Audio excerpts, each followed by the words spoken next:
merci de nous rejoindre pour ce webinaire consacré aux certifications en bloc de compétences. Nous sommes donc Centre Info, qui est une association de la 1901 dotée d'une mission de service public dans le champ de l'emploi, de la formation et de l'orientation professionnelle. Nous informons, nous formons et nous expertisons donc sur tous ces champs. Donc merci de nous rejoindre.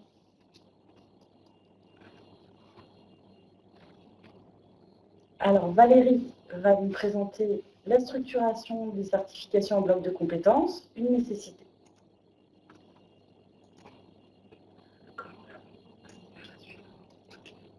Peux-tu nous expliquer qu'est-ce qu'un bloc de compétences? Oui, Laura, donc le bloc de compétences a été défini de par la loi à travers l'article qui est indiqué à l'écran. Et en fait, les blocs de compétences sont des parties de certification qui font partie des certifications professionnelles enregistrées au RNCP, et elles se définissent comme un ensemble homogène et cohérent de compétences contribuant à l'exercice autonome d'une activité professionnelle et pouvant être évaluée et validée.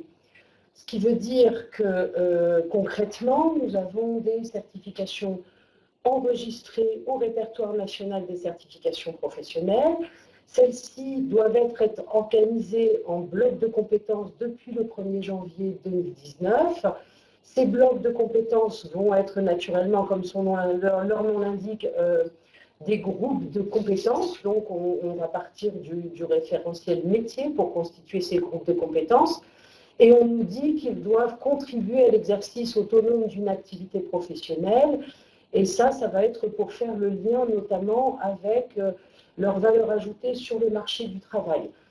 On nous dit également que ces blocs de compétences vont être évalués et validés, ce qui veut dire concrètement que chaque bloc de compétences devra faire l'objet d'une étape certificative, et à l'issue de la validation, si elle est positive, le candidat se verra délivrer une attestation de validation de bloc de compétences. Alors, si je comprends bien, pourquoi la notion de bloc de compétences est-elle importante aujourd'hui? Alors, elle est importante à plusieurs titres. Donc, elle est importante parce que la loi maintenant oblige les certificateurs qui souhaitent enregistrer des certifications au répertoire national des certifications professionnelles, donc le RNCP. Donc, il y a une obligation légale de découpage des certifications en blocs de compétences. Donc, les diplômes d'État délivrés au nom de l'État par l'État vont devoir être structurés en blocs de compétences. Les CQP qui figurent au répertoire national, c'est-à-dire les certificats de qualification professionnelle qui sont des certifications de branche professionnelle, vont également être amenés à, pour ceux qui ne le sont pas déjà, être structurés en blocs de compétences. Et l'ensemble des autres certifications, qui sont des certifications d'organismes publics, privés, toutes sortes de certificateurs, des chambres consulaires par exemple, vont être également structurées en blocs de compétences. Donc il y a une obligation légale qui a été instaurée par la loi pour la liberté de choisir son avenir professionnel. Très bien. Et quelles certifications sont concernées par la structuration en bloc de compétences? Eh bien, en fait, ce sont uniquement les certifications enregistrées au répertoire national des certifications professionnelles, donc le RNCP. Les autres certifications et habilitations, celles qui sont notamment enregistrées au répertoire spécifique, ne font pas l'objet de la structuration en bloc de compétences. Donc, dans la loi, lorsque le terme certification professionnelle est employé, il s'agit des certifications professionnelles qui sont enregistrées au répertoire national. Pour le répertoire spécifique, on parle de habilitation et certification, mais pas certification professionnelle. Et quelle différence entre certification du répertoire national et certification du répertoire spécifique? Alors, il y a deux périmètres en France de certification professionnelle. Il y a toutes les certifications qui qui représente une attestation de la maîtrise de l'ensemble des compétences nécessaires à l'exercice d'un métier entier, responsable de formation, assistant RH, plombier, boulanger. À ce moment-là, lorsque la certification professionnelle porte sur l'ensemble des compétences nécessaires au métier, on est sur un périmètre métier, donc ce sont des certifications professionnelles qui vont aller au répertoire national des certifications professionnelles, le RNCP. Pour tout ce qui n'est pas sur un périmètre métier, qui va donc être sur le périmètre d'une compétence unique, par exemple réaliser un tableau croisé dynamique avec un tableur, ou bien un groupe de compétences homogènes, comme par exemple gestion de projet, à ce moment-là, on sera sur le périmètre du répertoire spécifique. Donc pour les certifications du répertoire national, elles sont concernées par la structuration en bloc de compétences. C'est même obligatoire pour l'enregistrement au répertoire national, alors que pour le répertoire spécifique, les certifications ne sont pas concernées par cette structuration en bloc de compétences. Donc, comme je vous le disais, les certifications du répertoire spécifique ne sont pas concernées, notamment les certificats de qualification professionnelle, les CQP, qui ne sont pas sur un périmètre métier. Parce qu'aujourd'hui, les certificats de qualification professionnelle, à partir de la promulgation de la loi pour la liberté de choisir son avenir professionnel, les CQP vont avoir la possibilité, soit s'ils sont sur un périmètre métier, d'être enregistrés au répertoire national, et s'ils ne sont pas sur un périmètre métier, d'être enregistrés au répertoire spécifique. Donc, dans le cas où ils sont au répertoire spécifique, ils ne seront pas soumis à la structuration au bloc de compétences. Sachant que ça peut être le cas également, par exemple, pour les diplômes d'université, qui parfois ont un périmètre métier. À ce moment-là, on demande l'enregistrement au répertoire national, alors que certains DU n'ont pas le périmètre métier entier, et à ce moment-là, ils peuvent demander leur enregistrement au répertoire spécifique. Ce qui n'exclut pas une modularisation possible pour les certifications du répertoire spécifique, c'est-à-dire d'organiser la certification du répertoire spécifique en parties, mais ces parties ne seront absolument pas appelées blocs de compétences. La loi fait référence aux blocs de compétences uniquement pour les certifications du répertoire national. Mais quel intérêt pour un organisme de structurer sa certification RNCP en bloc de compétences alors? Alors, il y a plusieurs intérêts, plusieurs enjeux. Premièrement, pour les certifications du répertoire national, il s'agit de se mettre en conformité avec la loi. On l'a vu, il y a une obligation légale, donc c'est le premier enjeu, de se mettre en conformité avec la loi. Ensuite, le législateur, lorsqu'il a créé les blocs de compétences, il avait en perspective le fait que les candidats puissent accéder aux certifications d'un périmètre métier, mais de manière progressive, bloc par bloc, parce que ça peut, pour les personnes, représenter un défi trop important en termes d'investissement, en termes de temps et en termes de difficulté aussi d'apprentissage, que de passer d'un niveau de qualification à une autre et d'acquérir l'ensemble d'une certification métier. De ce fait, à travers la création des blocs de compétences, les candidats peuvent, s'ils le souhaitent, accéder à la certification dans son ensemble, mais s'ils le souhaitent aussi, peuvent accéder à la certification bloc par bloc, de manière progressive et modulaire, à travers soit un parcours de formation, soit un parcours de VAE, soit un mixage entre les deux types de parcours VAE plus formation. Il s'agit aussi donc de faciliter l'individualisation des parcours, parce qu'on va optimiser, on va fluidifier, mais on va pouvoir aussi individualiser les parcours, notamment à travers les positionnements à l'entrée en formation, où on peut valider un certain nombre de compétences, voire de blocs de compétences, et le candidat, du coup, se voit exempté de la partie de la formation correspondant aux compétences ou aux blocs de compétences déjà acquises. Donc, les blocs de compétences sont aussi conçus pour avoir en fait une utilité sociale, c'est-à-dire qu'ils vont représenter des repères sociaux et des signaux visibles sur le marché du travail. C'est pour ça que dans la définition, il est indiqué notamment que le bloc de compétences va contribuer à l'exercice autonome d'une activité professionnelle. Ce qui veut dire que pour une activité professionnelle du référentiel métier, on n'aura pas une multitude de blocs de compétences associés. C'est-à-dire qu'il faut que ça ait un sens sur le marché de l'emploi, sur le marché du travail, pour les titulaires et pour les employeurs.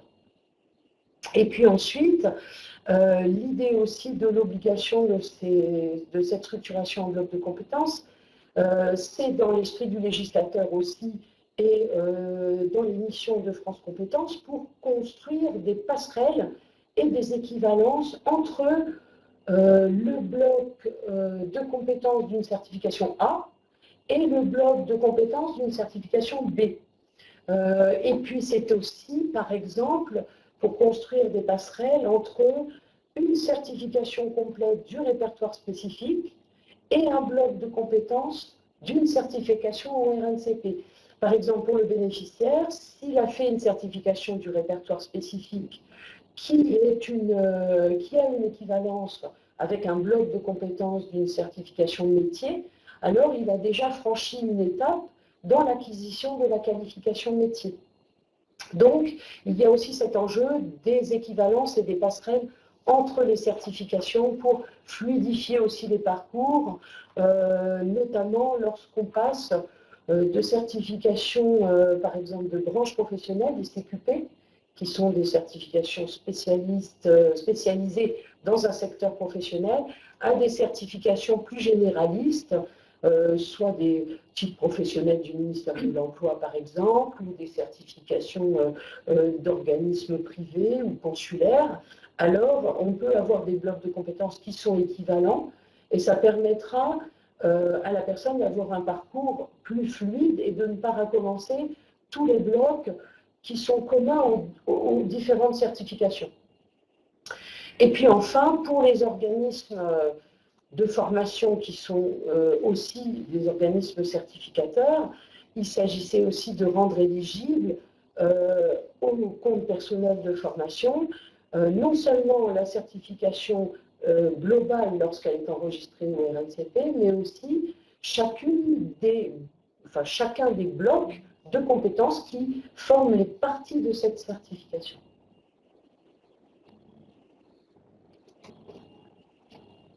Donc, quelles sont les conditions d'éligibilité Quelles sont les conditions d'éligibilité au compte personnel de formation, le CPF, d'un bloc de compétences? Alors, en fait, il y a deux conditions cumulatives. Il faut que, d'une part, la certification professionnelle dans son ensemble soit bien évidemment enregistrée au répertoire national des certifications professionnelles et que, d'autre part, elle soit structurée en blocs de compétences conformément aux attendus de la direction de la certification professionnelle de France Compétences. C'est-à-dire qu'il y a un certain nombre de spécifications qui sont données par France Compétences pour construire ces blocs, les intituler, les numéroter, les structurer. Et cette structuration, elle est auditée par France Compétences lorsqu'elle enregistre les dossiers, lorsqu'elle instruit les dossiers avant l'enregistrement. Donc il faut que cette structuration elle soit conforme aux attendus pour qu'elle soit acceptée dans le répertoire. Et du coup, aujourd'hui, il y a tous les nouveaux projets qui arrivent et qui doivent être structurés selon les attendus. Il y a aussi toutes les certifications qui sont déjà enregistrées au RNCP et qui, pour certaines d'entre elles, ne sont pas encore structurées en bloc de compétences. Donc, effectivement, aujourd'hui, il y a ces deux conditions qui sont cumulatives et il faut donc que les certifications qui sont actuellement au RNCP puissent se structurer en blocs de compétences pour rendre leur bloc de compétences éligible au CPF. Merci Valérie, mais du point de vue de l'ingénierie, quel est le point de départ de la structuration en bloc de compétences?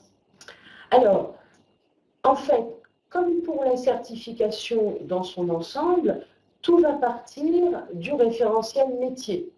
Le référentiel métier va avoir une présentation en 2 colonnes, une colonne activité professionnelle et une colonne compétences mobilisées pour réaliser chacune des activités professionnelles visées.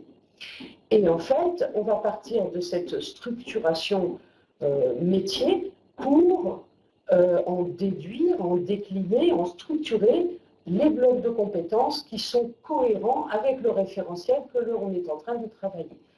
Sachant qu'effectivement, on ne part surtout pas du référentiel de formation, puisque les blocs de compétences ne sont pas des modules de formation.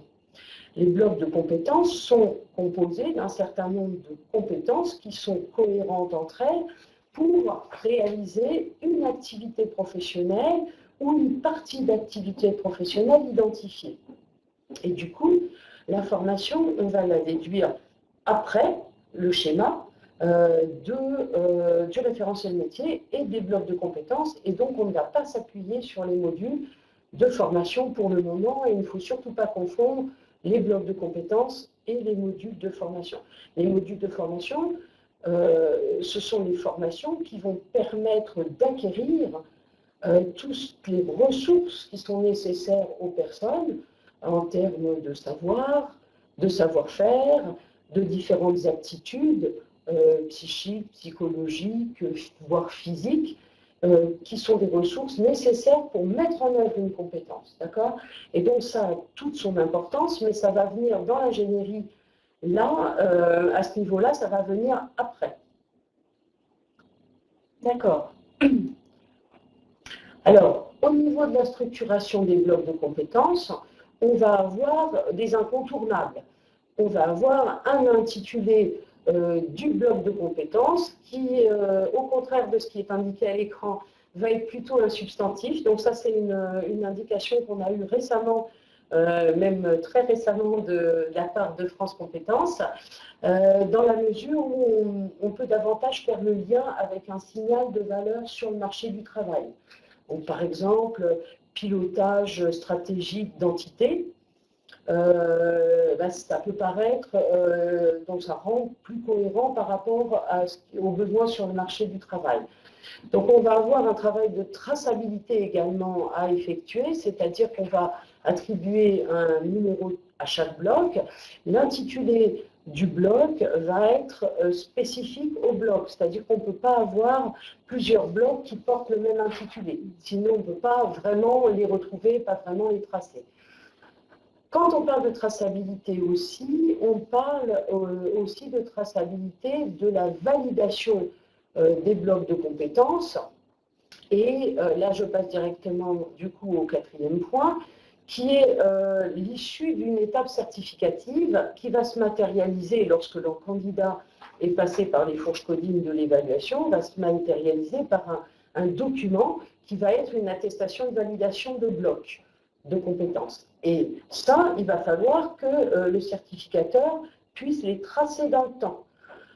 En cas, par exemple, d'obtention par un candidat qui voudrait se voir délivrer un duplicata, par exemple, alors le certificateur devra tracer le fait que ce candidat-là a bien obtenu ce bloc-là. Et puis ensuite, si on est, par exemple, dans le cadre d'un parcours d'accès à la certification bloc par bloc, vous pouvez avoir des candidats qui ont fait d'abord le bloc 1, d'autres d'abord le bloc 2, d'autres d'abord le bloc 3. Et on doit forcément connaître le profil d'obtention des blocs par chacun des candidats. Et si vous avez un candidat qui se représente en disant « voilà, je voudrais continuer mon parcours », vous devrez être capable de définir les blocs qu'il a déjà obtenus et de les tracer dans le temps. Et puis enfin, donc la granularité.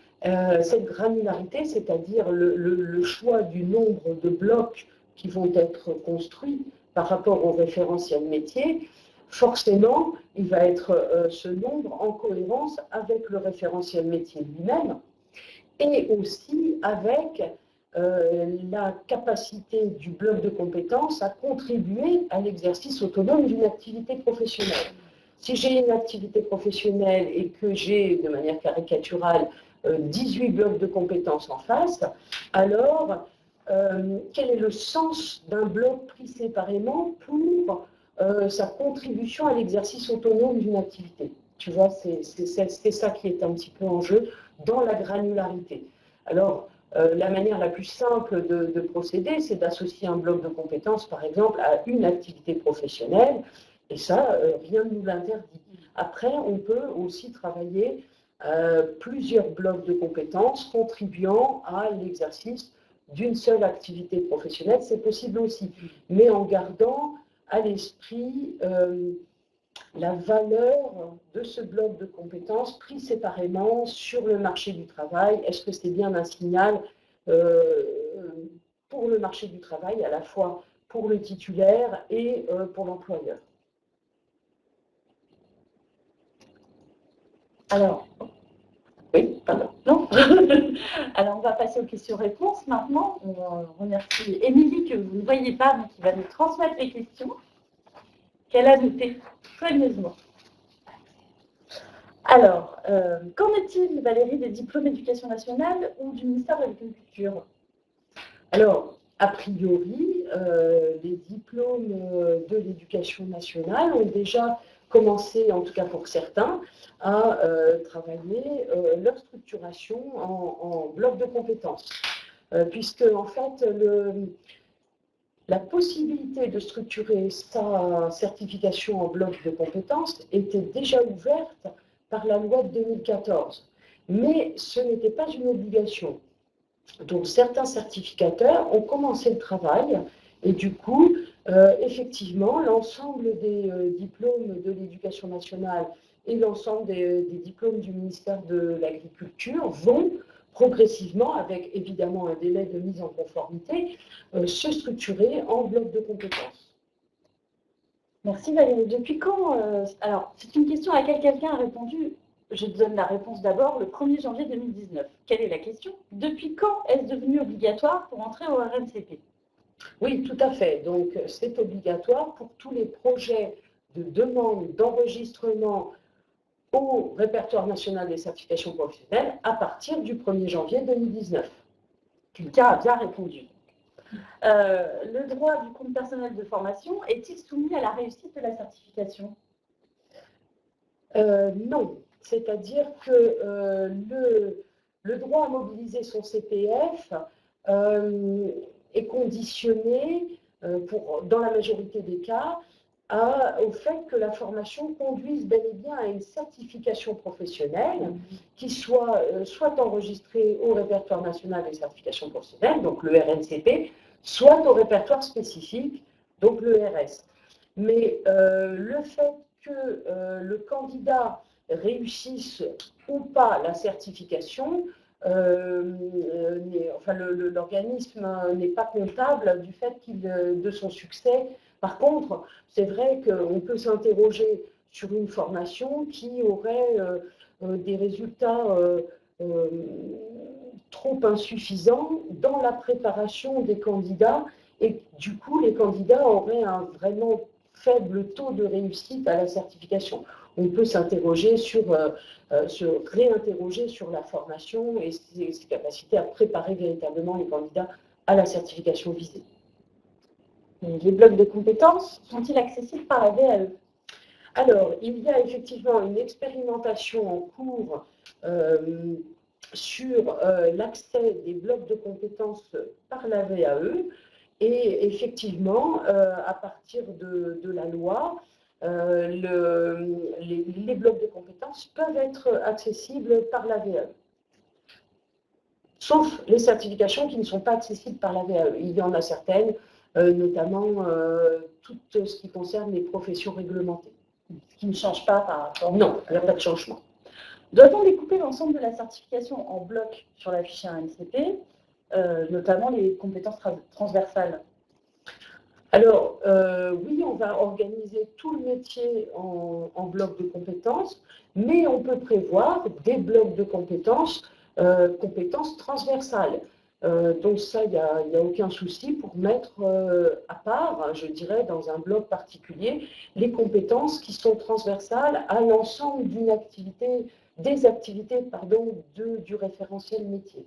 Donc on peut avoir un bloc où on regroupe un certain nombre de compétences transversales à l'ensemble des activités du métier. Très bien. Est-ce qu'un titre inscrit au RNCP en 2018 doit être corrigé, entre guillemets, et structuré en bloc? Et si oui, comment? Alors, oui, la réponse est oui. Toutes les certifications qui sont déjà enregistrées au répertoire national devront également se structurer en bloc de compétences. Alors, la procédure pour tous les nouveaux projets qui arrivent au répertoire et qui n'étaient pas donc enregistrés préalablement, là, la procédure, elle est déjà effective puisqu'elle figure dans le dossier qui est actuellement demandé sur le système d'information. Mais pour le stock, c'est-à-dire pour les certifications qui sont déjà enregistrées au RNCP, alors France Compétences va mettre en place une procédure qui va permettre aux certifications qui sont déjà enregistrées au RNCP de proposer leur structuration en bloc de compétences. Donc cette procédure de mise en conformité, elle est actuellement en cours d'élaboration par France Compétences et elle devrait être proposée assez rapidement. On l'attend. Oui. Doit-on utiliser, alors c'est une question qui est revenue plusieurs fois, je tiens à préciser ce que je l'ai vu défiler, doit-on utiliser des verbes ou des substantifs? Alors pour les intitulés de blocs de compétences, donc, il est plus judicieux, c'est une information qui date d'hier soir, c'est pour ça qu'on n'a pas pu corriger dans votre petit support, c'est que les intitulés de blocs de compétences seront préférentiellement des substantifs. Comme ça, c'est clair. Comment une certification inscrite au répertoire spécifique peut-elle être éligible au compte personnel de formation? Alors, dès que la certification est inscrite au répertoire spécifique, elle devient de facto éligible au compte personnel de formation. Il n'y a rien de spécifique et les formations qui conduiront à cette certification enregistrée au répertoire spécifique seront éligibles au compte personnel de formation. Alors, y a-t-il une procédure inscrite sur la manière de découper en blocs de compétences? Alors, il y a effectivement une note relative au bloc de compétences qui a été publiée par France Compétences sur leur site et dans la rubrique Actualité, qui donne un certain nombre d'éclairages sur les différentes composantes du bloc de compétences.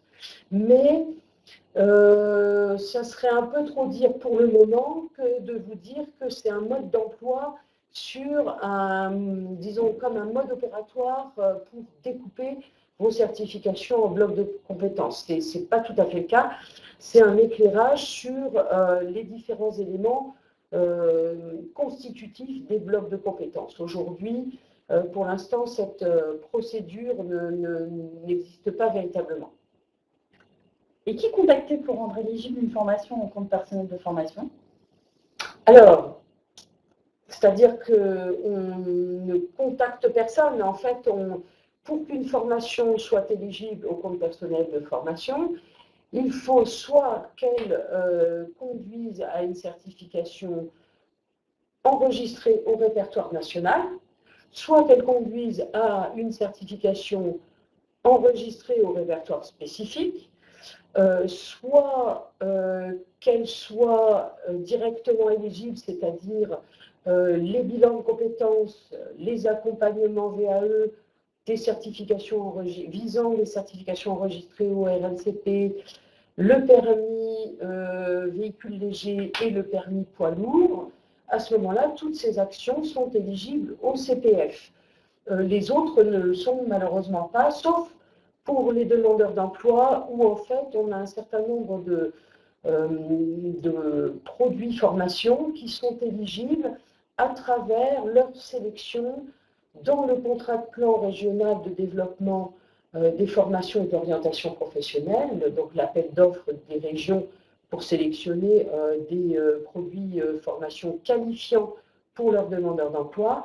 C'est le cas aussi pour les demandeurs d'emploi pour ce qui est dans l'appel d'offres de Pôle emploi et pour ce qui est également dans l'appel d'offres de l'AGEFIP pour les personnes en situation de handicap. Donc bien spécifique pour Pôle emploi et les personnes en situation de handicap, et pour les autres.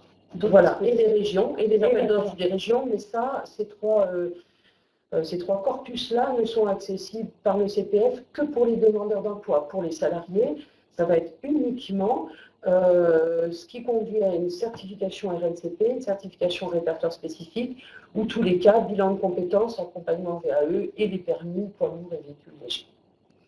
Alors, est-ce que les universités doivent monter un dossier RNCP ou c'est le ministère au niveau des mentions qui le fait? Alors, en fait, au niveau des universités, ça va être les commissions paritaires consultatives, c'est-à-dire en fait ceux qui gèrent les diplômes, qui vont s'occuper de la structuration en bloc de compétences. Après, c'est vrai que l'enseignement supérieur a un régime un petit peu particulier de gestion de ces certifications avec des commissions particulières. Mais effectivement, chaque université, pour ce qui est des diplômes universitaires, à ce moment-là, là, va y avoir une règle générale. Pour ce qui est des diplômes d'université, qui sont des diplômes d'une université en particulier, alors c'est l'université qui va faire le travail de structuration en bloc de compétences. Alors, je suis à court de questions. Je vais demander à Émilie de me passer une nouvelle feuille. Merci. Alors, qui établit la grille d'évaluation des blocs? Alors, si je comprends bien la question, c'est qui établit le référentiel d'évaluation des blocs de compétences. Et ça, c'est le certificateur qui dit, voilà, pour ce bloc numéro 1, intitulé comme ça, qui contient telle ou telle compétence, je vais mettre en œuvre telle modalité d'évaluation pour évaluer les compétences de ce bloc, si je comprends bien la question de la grille d'évaluation. Oui, donc toi, tu dis que c'est le référentiel.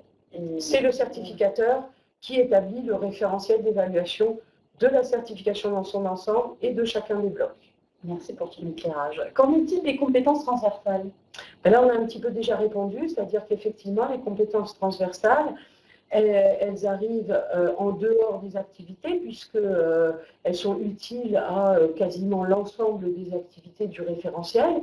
Et du coup, on peut les faire figurer dans un bloc spécifique de compétences transversales.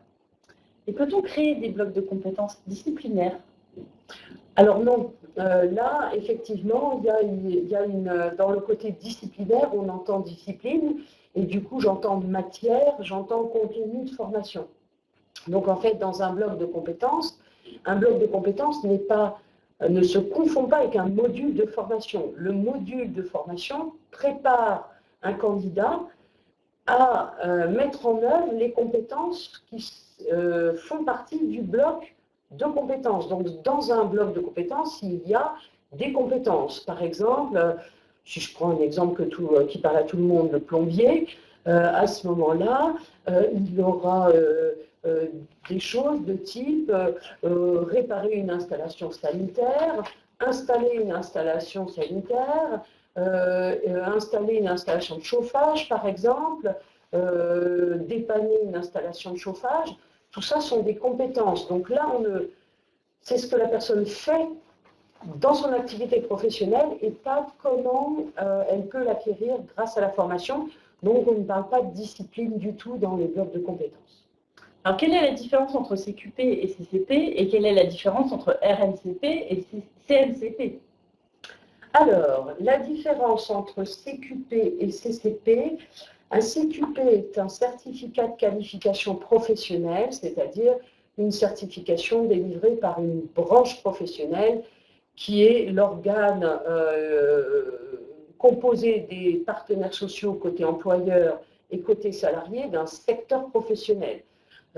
Par exemple le commerce, par exemple l'industrie chimique, donc ont une branche professionnelle qui vont pour le secteur concerné, développer des certifications spécifiques et spécialisées dans ce secteur-là.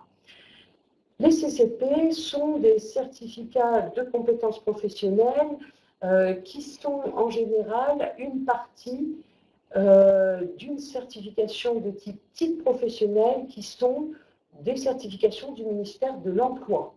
Donc, on dit souvent les TP, donc type professionnel, par exemple, de responsable de formation.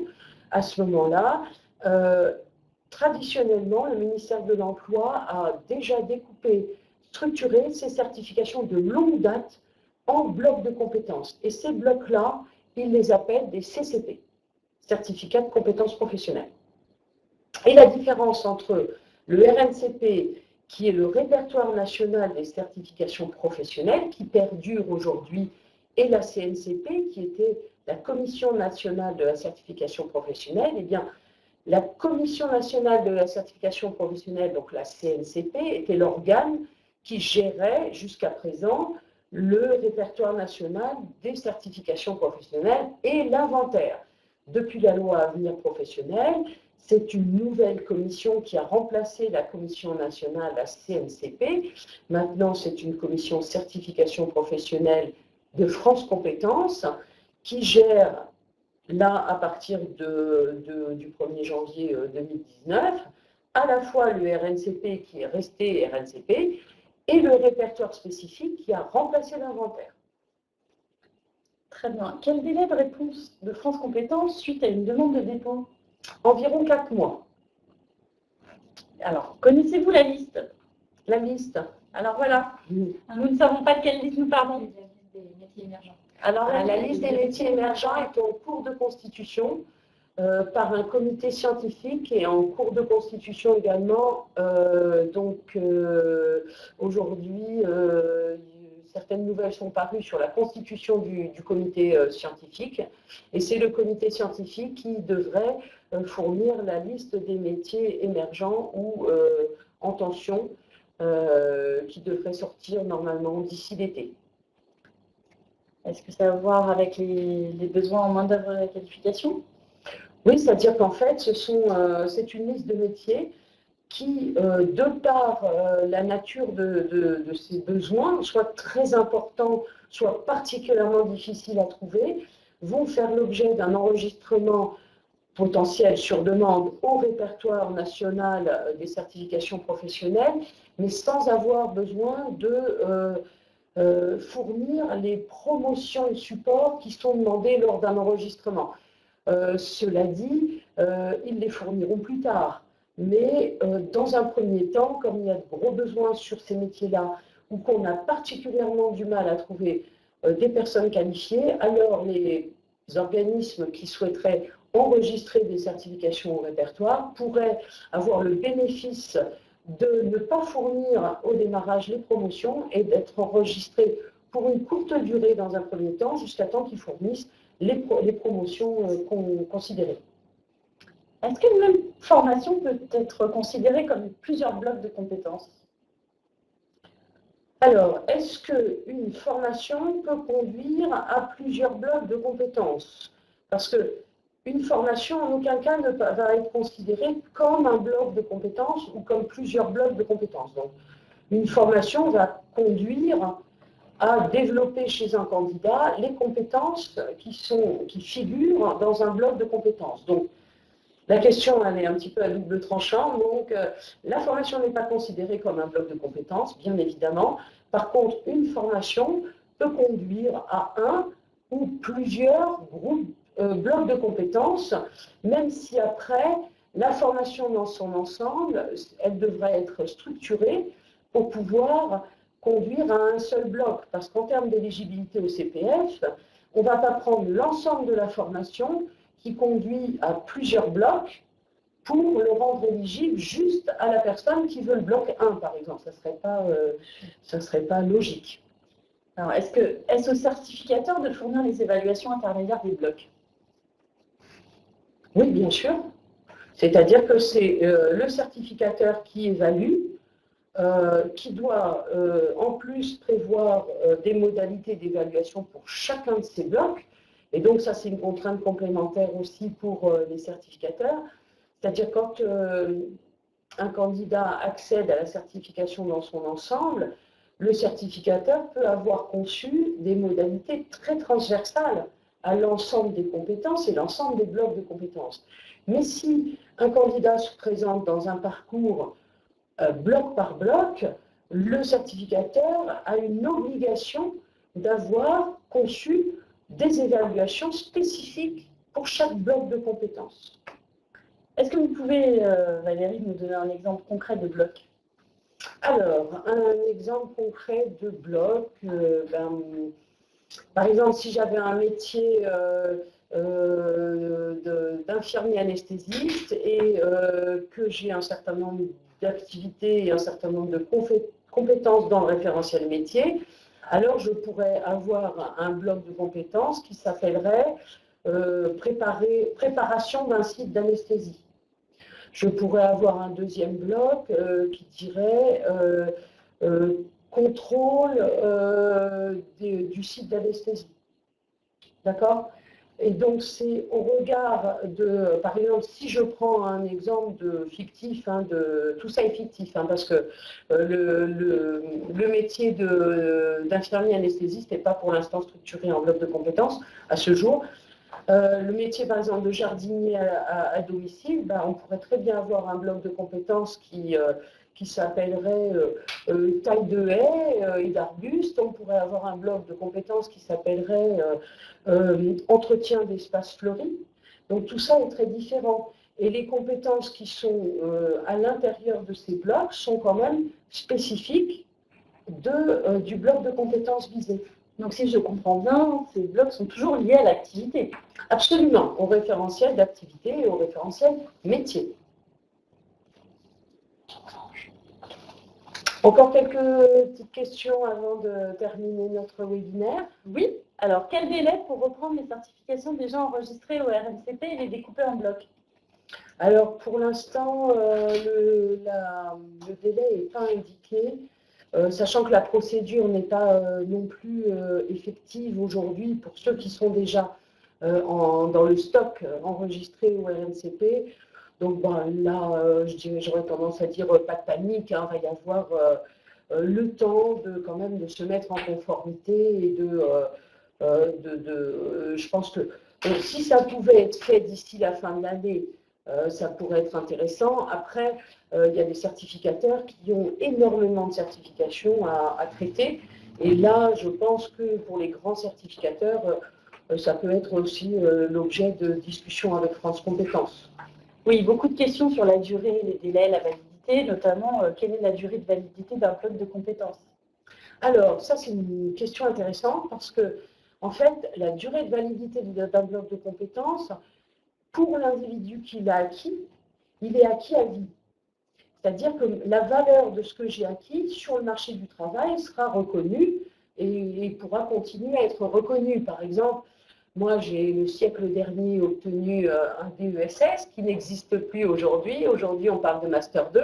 Ce n'est pas pour ça que le DESS a perdu de sa valeur. Elle reste pour moi l'équivalent d'une qualification de niveau 1. Voilà. Donc, pour l'individu, la durée de validité, c'est à vie. Ensuite, dans le cadre d'un parcours de VAE, la loi dit que les parties de certification acquises dans le cadre d'une VAE partielle sont réputées acquises à vie. Ça, c'est la loi qui le dit. Par contre, dans un parcours de formation, alors, mon candidat pourrait avoir intérêt à ce qu'on lui communique une durée de validité parce que aussi la certification elle a tendance à bouger, à évoluer, les compétences évoluent, le marché du travail évolue et du coup, si le certificateur le juge utile, il peut, dans le cadre d'un parcours de formation, définir une durée limite de validité en disant, voilà, si vous avez le bloc 1 et 2, alors pour terminer votre parcours, il faudra que vous le fassiez dans un délai, par exemple, de 5 ans. Encore une question. Et sinon, durée de validité, ça ne portait pas sur l'enregistrement au répertoire national, qui lui est de 5 ans, voilà, au cas où. Alors, on va prendre une dernière question parce que c'est la fin du webinaire bientôt. Donc, un bloc de compétences transversales doit-il apparaître et sous quel intitulé? Alors, oui, un bloc de compétences transversales va apparaître. Par exemple, on peut mettre dans un bloc de compétences transversales utiliser la suite bureautique classique ou bien parler anglais à un tel ou tel niveau, etc. Donc, ce sont quand même des compétences, hein. Ça ne va pas être des choses, connaissances réglementaires du secteur tel et tel. Donc, on garde quand même des choses, un angle sur les compétences. Et sous quel intitulé, ça dépend du bloc de compétences, ça dépend de ce qu'il y a dedans. Par exemple, s'il y a les 2 compétences dont je viens de parler, alors à ce moment-là, personnellement, j'aurais tendance à recommander d'en faire 2. Un sur parler anglais et un sur utiliser les logiciels bureautiques classiques. Alors, on va prendre une dernière question quand même, parce qu'on est sympa à Centre Info. Existe-t-il des fiches métiers référencées? Alors oui, et effectivement, la commission ne demande pas aux organismes certificateurs, qui sont souvent des organismes de formation à la base, d'inventer les référentiels métiers. Il faut aller les chercher sur le marché du travail, et dans ce cadre-là, on a un travail qui est fait et qui est très intéressant de la part des OPMQ, donc des observatoires paritaires des métiers et des qualifications, observatoire paritaire des métiers et des qualifications. Il y en a un par branche professionnelle, et donc ces observatoires ont pour mission de décrire les métiers dans le cadre de référentiels métiers et aussi leur évolution en termes d'emploi. Est-ce que ce sont des métiers en développement aujourd'hui et à court et moyen terme au moins, ou est-ce que ce sont des métiers qui sont tendance à péricliter aujourd'hui sur le marché du travail? Donc ça peut être intéressant d'en trouver. Pour certaines certifications, c'est moins facile que d'autres. Par exemple, si vous travaillez sur des métiers tels que clown d'intervention sociale, ça va être plus difficile à trouver que des fiches de responsables de production dans l'industrie, par exemple. Mais cela dit, on demande aussi aux employeurs des fiches de poste, on demande aussi, voilà. Mais la structuration en bloc de compétences n'est pas, en général, intégrée à ces descriptions de référentiels. D'accord ? Bien, merci pour cet éclairage, Valérie. La formation est quand même un domaine très mouvant et très vivant, mais comme vous avez posé beaucoup de questions, si vous en avez d'autres, nous vous proposons de nous rejoindre à la matinée d'actualité le 6 juin à la MGEM, en présence de Françoise Amat, présidente de la commission certification professionnelle de France Compétences, et Corinna Ephrim, spécialiste des blocs de compétences chez France Compétences. Nous vous attendons, vous pourrez poser les questions que vous n'avez pas pu poser à ce webinaire et être un peu plus éclairé, le 6 juin. Merci à vous. Merci beaucoup. Au revoir. Au revoir.